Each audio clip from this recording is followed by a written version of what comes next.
अस्सलामु अलैकुम वरहमतुल्लाहि वबरकातुहू। अल्हम्दुलिल्लाहि कफ़ा व सलामुन अला इबादिहि अल्लज़ीना इस्तफ़ा, अम्मा बाद। मोहतरम नाज़रीन किराम, आसान दर्स कुरान के अंदर चौथे पारे में 5वां रुकू है, जिसके अंदर 14 आयतें हैं। आयत नंबर 130 से आयत नंबर 143 तक। औज़ु बिल्लाहि मिनश शैतानिर रजीम, बिस्मिल्लाहिर रहमानिर रहीम। या अय्युहल्लज़ीना आमनू ला ताकुलुर रिबा अज़आफ़न मुज़ाअफ़ा वत्तक़ुल्लाह लअल्लकुम तुफ़्लिहून। ऐ ईमान वालो, ये बढ़ता चढ़ता सूद न खाओ और अल्लाह से डरो ताकि तुम फलाह पा जाओ। वत्तक़ुन्नारल्लती उइद्दत लिलकाफ़िरीन, और उस आग से डरो जो काफिरों के लिए तैयार की गई है। वातिउल्लाह व रसूल लअल्लकुम तुरहमून, और अल्लाह और उसके रसूल की इताअत करो ताकि तुम पर रहम किया जाए। वसारिउ इला मग़फ़िरतिन मिन रब्बिकुम व जन्नतिन अर्दुहा अस्समावातु वल अर्ज़ु उइद्दत लिलमुत्तक़ीन, और अपने रब की बख्शिश और उस जन्नत की तरफ दौड़ो जिसकी चौड़ाई आसमान और ज़मीन के बराबर है, वो परहेज़गारों के लिए तैयार की गई है। अल्लज़ीना युनफ़िक़ून फ़िस्सर्राइ वद्दर्राइ वलकाज़िमीनल ग़ैज़ वलआफ़ीना अनिन्नास वल्लाहु युहिब्बुल मुहसिनीन, और जो खुशी यानी आसूदगी और सख्ती यानी तंगी में अल्लाह की राह में खर्च करते हैं और गुस्सा पी जाते हैं और लोगों को माफ़ कर देते हैं, और अल्लाह नेकी करने वालों को पसंद करता है। वल्लज़ीना इज़ा फ़अलू फ़ाहिशतन औ ज़लमू अनफ़ुसहुम ज़करुल्लाह फ़स्तग़फ़िरू लिज़ुनूबिहिम वमन यग़फ़िरुज़्ज़ुनूबा इल्लल्लाह वलम युसिर्रू अला मा फ़अलू वहुम यअलमून। और वो लोग जब कोई बुरा काम करते हैं या अपने ऊपर जुल्म कर बैठते हैं तो अल्लाह को याद करते हैं और अपने गुनाहों की बख्शिश मांगते हैं, और अल्लाह के सिवा गुनाह बख्श भी कौन सकता है, और वो अपने किए पर जानबूझकर इसरार नहीं करते। उलाइका जज़ाओहुम मग़फ़िरतुम मिन रब्बिहिम व जन्नातुन तजरी मिन तहतिहल अन्हारु ख़ालिदीन फ़ीहा व निअम अज्रुल आमिलीन। वही लोग हैं जिनका बदला उनके रब की तरफ से बख्शिश और बागात हैं जिनके नीचे नहरें बहती हैं, वो उनमें हमेशा रहेंगे, और नेक अमल करने वालों का अजर बहुत अच्छा है। क़द ख़लत मिन क़ब्लिकुम सुनन फ़सीरू फ़िल अर्ज़ फ़न्ज़ुरू कैफ़ कान आक़िबतुल मुकज़्ज़िबीन। यकीनन तुमसे पहले भी साबिक़ा नबियों की कौमों के बहुत से वाक़यात गुज़र चुके हैं, लिहाजा तुम ज़मीन में घूमो फिरो और देखो झुटलाने वालों का अंजाम कैसा हुआ। हाज़ा बयानुल लिन्नासि व हुदन व मौइज़तुल लिलमुत्तक़ीन, ये कुरान लोगों के लिए वज़ाहत और परहेज़गारों के लिए हिदायत और नसीहत है। वला तहनु वला तहज़नु व अंतुमुल आलौना इन कुंतुम मुमिनीन, तुम हिम्मत न हारो और गम न खाओ, और अगर तुम सच्चे मोमिन हो तो तुम ही गालिब रहोगे।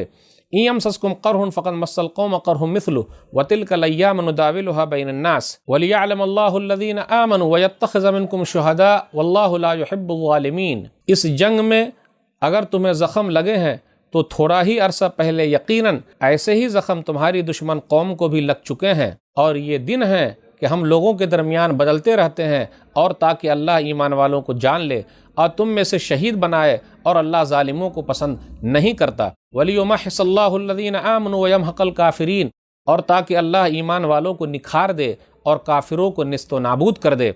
अम हसिबतुम अन तदख़ुलुल जन्नह वलम्मा यअलमिल्लाहु अल्लज़ीना जाहदू मिनकुम व यअलमस साबिरीन, क्या तुम ये समझते हो कि तुम यूं ही जन्नत में दाखिल हो जाओगे, हालांकि अभी अल्लाह ने ये तो देखा ही नहीं कि तुम में से कौन उसकी राह में जिहाद करने वाले और सब्र करने वाले हैं।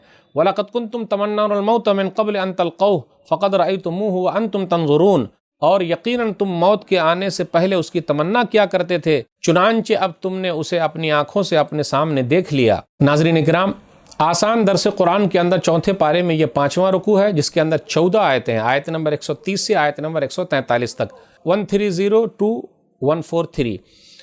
आयत नंबर 130 में या अय्युहल्लज़ीना आमनू ला ताकुलुर रिबा अज़आफ़न मुज़ाअफ़ा, ऐ ईमान वालो सूद को बढ़ा चढ़ा के मत खाओ। ये बढ़ा चढ़ा कर मत खाओ तो इसका मतलब कम खा सकते हैं क्या? जी नहीं, बढ़ा चढ़ा कर मत खाओ। सूद में छोटा भी मत खाओ, बड़ा भी मत खाओ, ज़्यादा भी मत खाओ, कम भी मत खाओ। और यहाँ सूद वाली आयत इसलिए आई कि माले गनीमत ही के तो चक्कर में जो जंग जीती गई थी वो जंग हार गई, और सबसे बुरी कमाई है कि आदमी सूद के ज़रिए, ब्याज के ज़रिए, इंटरेस्ट के ज़रिए पैसा कमाए, इसलिए ये आयत यहाँ लाई गई है। फिर उसके बाद आगे नेक लोगों का तस्करा है, और वो आयत लाकर डराया गया, लोगों अल्लाह उसके रसूल की बात मानो तभी अल्लाह की रहमत आएगी, आग से डरो क्योंकि वो काफिरों के लिए तैयार की गई है। अब नेक लोगों की निशानी बयान की जा रही है। निशानी यह है कि वो लोग खुशहाली में और तंगी में अल्लाह के रास्ते में खर्च करते हैं, फिर इसी तरह गुस्से को पी जाते हैं। नंबर 3, ये लोग माफ़ कर देते हैं। नंबर 4, जब गलत काम हो जाए, अपने नफ्स के ऊपर जुल्म किया तो फ़ौरन तौबा इस्तिग़फ़ार कर लेते हैं। फिर इसी तरह नंबर 5, जो भी काम किया गलत काम उस पर वो लोग इसरार नहीं करते, तो ये लोग नेक है और इन्हीं लोगों के लिए जन्नत है। अल्लाह हम लोगों को ऐसे नेक लोगों में शामिल फरमा ले, आमीन।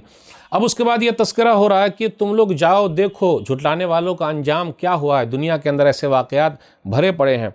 احد کے اندر 700 مسلمان تھے، 50 تیر انداز تھے، ان کو جبل رماد پر رکھا گیا تھا، لیکن جب مسلمان فتح حاصل کر لیے تو وہاں سے وہ لوگ چلے آئے، جبکہ منع کیا تھا نبی صلی اللہ علیہ وسلم نے، ہماری ہار ہو ہماری جیت ہو وہاں سے ہٹنا نہیں۔ لیکن کیا ہوا، خالد بن ولید رضی اللہ تعالیٰ عنہ اس زمانے میں مسلمان نہیں تھے اور کافروں کی طرف سے کمانڈر تھے، تو وہ پیچھے سے آئے اور دوبارہ حملہ کر دیا، تو 70 مسلمان جو ہے وہ شہید ہو گئے۔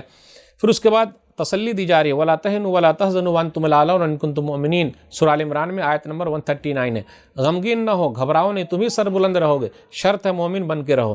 پھر اس کے بعد یہ کہا جا رہا ہے کہ غزوہ احد میں اللہ تعالیٰ نے یہ فتح کو جو شکست میں تبدیل کیا، مقصد کیا تھا؟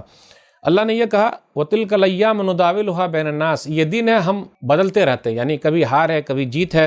پھر اسی طرح کہا اللہ ایمان والوں کو دیکھنا چاہتا ہے۔ پھر اسی طرح اس کا ایک مقصد یہ بھی تھا غزوہ احد میں جو ہار گئے کہ اللہ شہداء کا درجہ بلند کرنا چاہتا تھا، اللہ شہداء کا مقام دینا چاہتا تھا صحابہ کرام کو، اور اس جنگ میں ان لوگوں کو یہ مقام ملا۔ پھر اسی طریقے سے اللہ تعالیٰ یہ دیکھنا چاہتا تھا کون پکے مومن ہیں، پھر اسی طرح اللہ یہ دیکھنا چاہتا تھا کون کافر ہے، اس لیے منافق لوگ 300 لوگ چلے آئے۔ پھر اس کے بعد یہ کہا گیا کہ کون اللہ کے راستے میں جہاد کرتا ہے، کون صبر کرتا ہے۔ تو یہ سب وجوہات کی بنا پر غزوہ احد میں مسلمانوں کو شکست جو ظاہری طور پر ہوئی اس کے بارے میں ذکر ہے۔ یہ چند باتیں تھیں، اللہ سے دعا ہے کہ اللہ تعالیٰ ہمیں قرآن کریم کو پڑھنے، سمجھنے، عمل کرنے اور لوگوں تک پہنچانے کی توفیق دے، آمین۔ والسلام علیکم ورحمۃ اللہ وبرکاتہ۔